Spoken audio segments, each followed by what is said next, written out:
Welcome to the Damage Plan MMA podcast. We got a little bit different setup today. Jason had some car trouble and couldn't join us, but I am joined by my good friend Ned Shuput, who is the new owner, and we are going to of Gladiator Fight Academy, and we're going to welcome Ned to the show to talk about his new gym. Ned, how you doing today?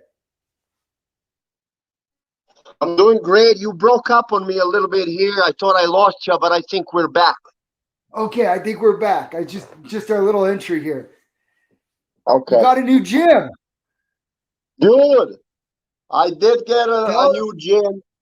Me and Gustavo Rodrigues partnered up and got the gym, yes. So, because you guys were out of Salt Lake City Muay Thai out of that spot with Snake Pit and what they had going on there. That place was great. I love that place. We were there for about 5 years now, I believe, and finally decided to move on and get a bigger, better place. Yeah. So, what? Because I know you have a ton of experience. Let people know, like, what are your goals there? Are you guys trying to build a fight team, or is it? What are your goals? The goals right now are ambitious, and we'll see how far we get. Are you right? Shoot for the stars and land on the moon, right? Sure. You know what? I'm trying to have a really good program. I'm trying to have everything from just people like everyday gym warriors that just want to do this for fitness, all the way through professional fighters. Yeah. As you know, we already did have not at this location, but at SLC Muay Thai. We had one UFC fighter that I took to the UFC fight in Las Vegas. I believe it was UFC Las Vegas number 12. Yeah. It was Justin Ledet. I've been training Coach Shafer for a while now. I think it's been over 2, maybe even 3 years now. Okay. He came to me as a pretty much a raw wrestler he had some good hands, but he didn't have much concept of kicks and how to time kicks, all different types of kicks. Yeah. For example, teeps, low kicks, inside kicks, mid kicks, high kicks. And right now, me and him are actually extensively working on elbows and knees. I think in this game, elbows and knees are very important, especially when you first start pro. Mm-hmm. Since you're coming from the amateurs into a pro, in amateurs, you're not allowed to throw elbows, and there's few knees that you can throw. Knees only to the body. That's correct. So now that you can come up with the elbow over and up, and you can do telephone elbows, and like that's going to be a big change for somebody coming into a local MMA with the clinch elbows and knees. I think that's a big for him. Yes, like I said, our gym right now it has a big space. It's very clean. There's no drips. There's no floods. There's no. It smells really nice because it's still new. You know how gyms get to smell, especially in this sport. Everything is brand new and huge wide space. What I looked for to be exact is an open rectangle or open square. It's really hard to find with the high ceilings, Yeah. For the bags, and it's hard to find because most of them have like supporting poles. Right. And this one has none. It has a garage door that can be opened during the summer. It'll look amazing. It's very well ventilated, and I think the space couldn't be any better. I mean, we put double mats, double jiu-jitsu or wrestling mats that are about 2 inches thick. We put double, and we have a 4-inch padding on there at the size of I think it's 20 feet by 40 feet, and it's all mats, and we have half of that wall pads. So the half of that wall is padded. Gotcha. I believe about 20 feet of it. Cool. Got 6 heavy bags hanging. I'm still working on putting more bags and more little toys, for striking, how to develop speed and angle changes and right. Being reactive. I'm working on putting more equipment up. Yes, as we speak. So why don't you let people know what's your background? When did you get into martial arts and Muay Thai and Jiu-Jitsu Yeah, and all that? yeah. Um, I came here as a youngster. I think I was like 16, years old. Came from Serbia. That's southern Europe between Italy and Greece on the coast of Adriatic Sea. There was a war situation over there, civil war, a very, very bloody and nasty war. Um, Lost a father there, grandfathers, uncles, some aunts.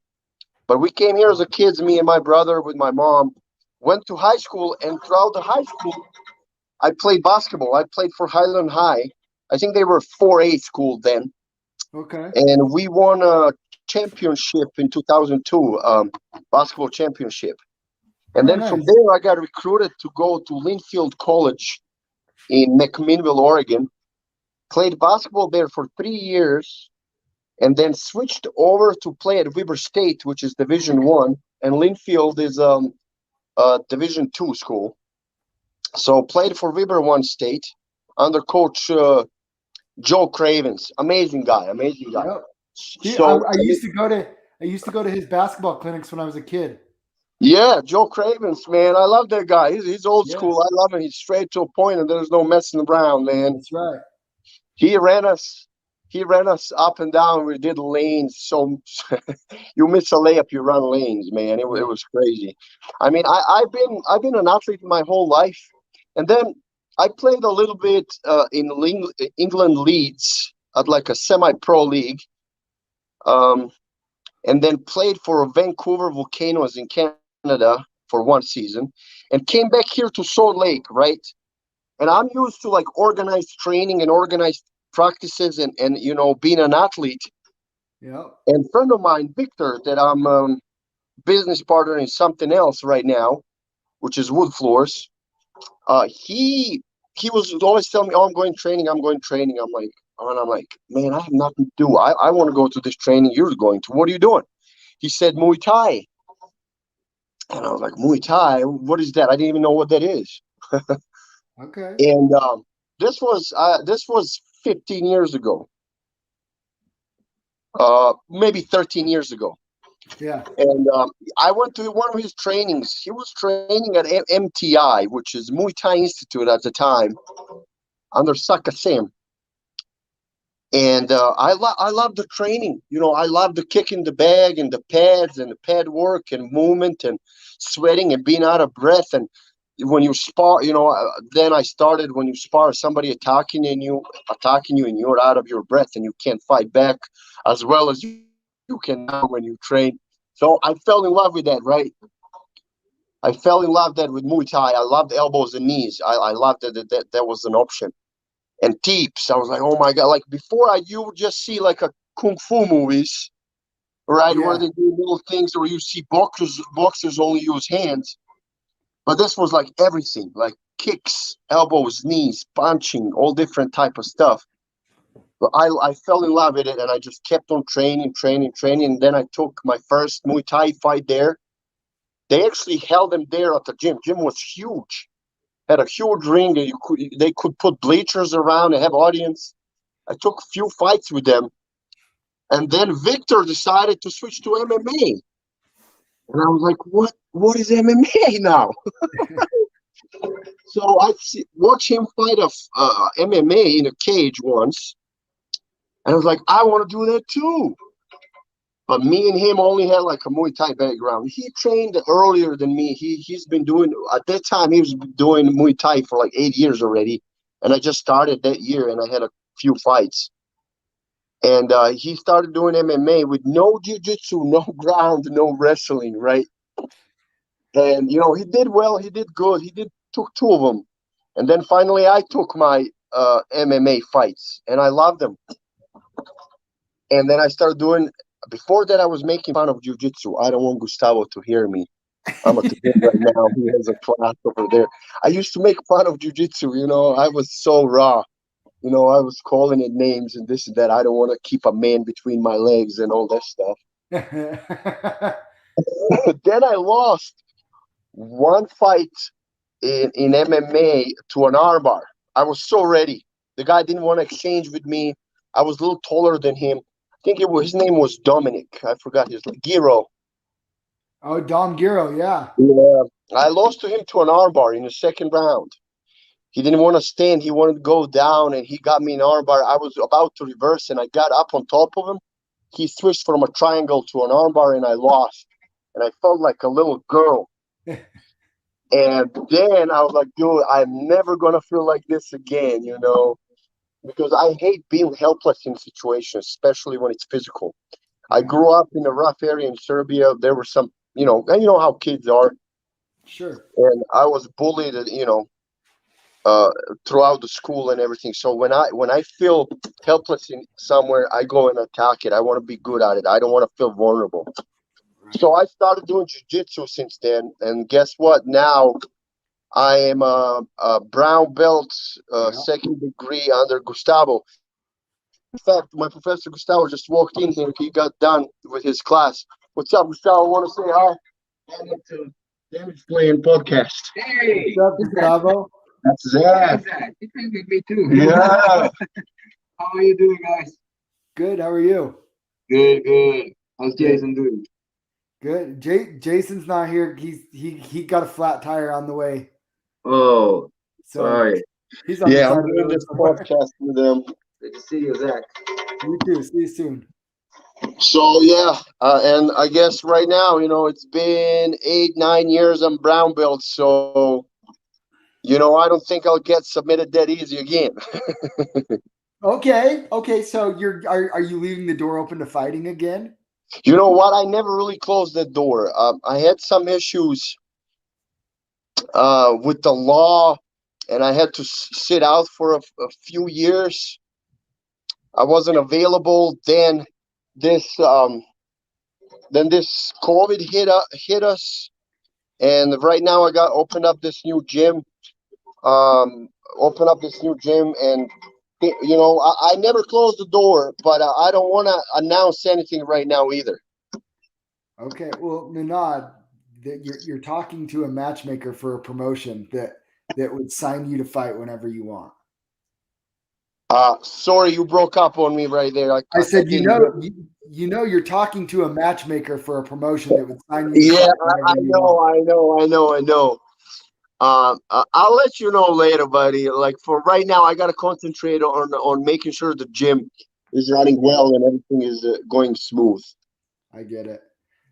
Well, cool. I mean, I love it. I feel really bad. I'm not going to be at your grand opening on Saturday. It's my son's birthday party. My son turned 10 yesterday. It's his birthday party during your grand opening. So I won't be there, but I will be by soon to come check it out. Yes, we will have a grand opening. Yes, this Saturday. I invite everybody to come and check us out, see what we have, what we offer. We'll also demonstrate our philosophy on fighting tactics, on fighting training, on developing skills through repetition. You know what they say, repetition is mother of all skill.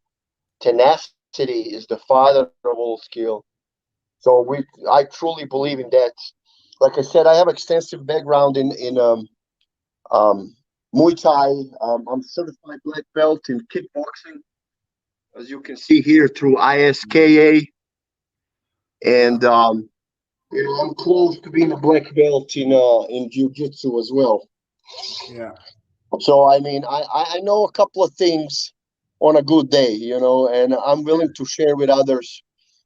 I've been working extensively, going to Europe, in Serbia mainly. I trained in Austria a little bit with few Serbian fighters that are now in WFC. It's like a European version of UFC. Right. And train with them and pick up on their philosophies and the way of training and what tools they use to develop footwork, what tools they use to develop hand speed, what tools they use to develop sharper angle cutting, how to incorporate transitioning from striking such as Muay Thai, where there's clinch, elbows and knees and teeps and kicks, into wrestling and takedowns, wall work, stabilizing a ground, being on top, doing ground and pound. But what I really liked, when I went to one of the Crocop seminars, he showed us how he manages the ground and how he fights off the ground. Like, one thing is to fight on the ground when you're on top, but being able to submit and win and also punch and strike from the bottom, it's very crucial. And I have a few tricks that I learned and also developed myself a little bit in how to fight off the ground, off the back, when somebody's in your guard or on a side control. In MMA, Jiu-Jitsu is amazing. It's a must. However, there are little adjustments. As you know, you don't have enough time to sit there in De La Riva guard or to sit there, or, in a mount or in a guard. You got to either reverse, be able to strike and make a move even from the bottom on your back, or know how to live and survive and be safe, at least on the ground. Those are three very important elements. So that's what I teach in my MMA program here. Of course, that everything that I have ever learned in jiu-jitsu is from the Gustavo Rodrigues. Like I said, I used to make fun of jiu-jitsu before, and everything I know is from him.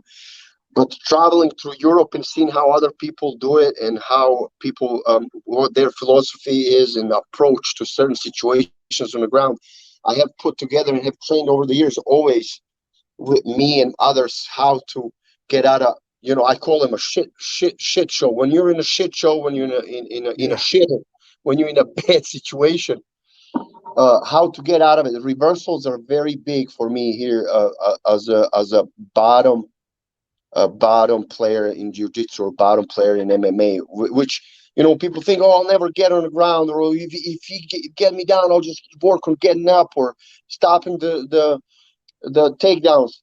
You will do it with one guy or two guys. But if you get a Cole Shafer that if you get up 15 times, he'll take you down 16. Yeah. And if you don't know how to finish from the bottom or defend yourself properly or submit from the bottom, you're going to be losing fights, buddy. So you have to be well-rounded in everything. So that's why I try to cover Muay Thai, stand-up, clinch from Muay Thai, and wrestling takedowns, which I'm working on only the efficient ones, and then fighting off the ground and how to reverse positions and dominate even when you're on your back and win. That's important. Yep. Cool. Is Cole going to be teaching some wrestling classes, or?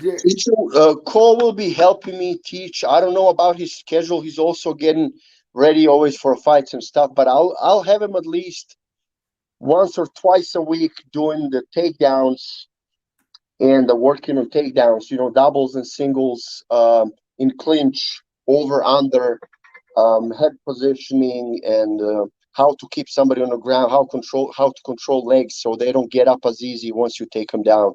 Yes, I will have Cole involved in MMA takedowns for sure. He's okay at it. He is okay. He used to, that was his game. So if me and him are sparring when he first came, he sees that he's not as comfortable standing up with me. He will take me down, of course, and it will be so easy for him. He like take him down and look at me like, "Are you okay? Why did you let me take down so easy?" But yeah, I had a few tricks up my sleeve. I didn't let him just, if he took me down, I made him pay. But he definitely is able to take people down for sure. For sure.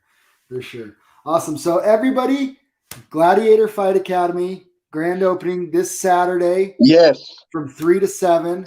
3 to 7, we're going to have like a slot, like an hour of Muay Thai, an hour of MMA, an hour of wrestling, an hour of Jiu-Jitsu with Gustavo, of course. Very cool. Go check it out. I will be in soon. Check out the new gym. Everybody's welcome to come check out, train with us for a day, whichever segment you want, or you want all of them, which I encourage. I'm giving everybody a February free. So you're free to train at this gym for a February full till the end. And then for the people from the old gym, I am giving 25% off of the next month, which is March. Very cool. Very cool. So yeah, everybody go check it out, share it, support local MMA. Thank you, Nanad, for coming on the podcast and talking about Thank jiu-jitsu. you, Zach, for letting me announce this, and thank you for introducing me to some people that don't know about me. You're the man. All right. Thank you all very much. Appreciate you for tuning in. I'm looking forward to see you here and train with us, Zach.